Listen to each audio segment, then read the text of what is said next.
It was great to finally see some meaningful football last night, but the Packers' offense worried me quite a bit. They were playing against a stout Seattle defense that was probably drafted as your #1 fantasy defense this year, but Aaron Rodgers and Eddie Lacy just seemed a little out of place tonight and out of sync.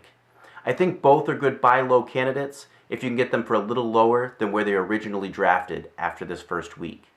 Eddie Lacy, though, did leave this game with concussion-like symptoms, and I think if you're an Eddie Lacy owner, you need to go out and get James Starks no matter how this pans out.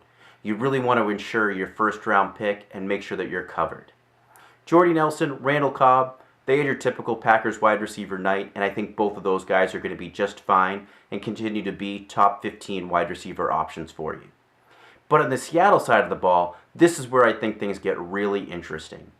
Russell Wilson proved to us that he is for real, that what happened in the preseason is now carrying over into the regular season. And if he continues going the way he's going, there's no doubt in my mind he's going to be a top 10 fantasy quarterback. Marshawn Lynch continued to prove that he is in beast mode and that this offense is going to run through him and his 110 rushing yards and 2 rushing touchdowns. But the main thing I took away from this game was Percy Harvin. They wanted to get him the ball in as many different ways as possible, including 5 rushing attempts and lining up in the backfield several times.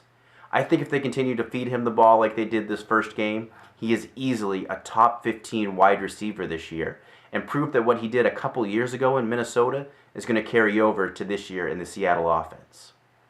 Don't forget to subscribe below so you get my daily updates every day, and follow me on Twitter @MarcusCatkin.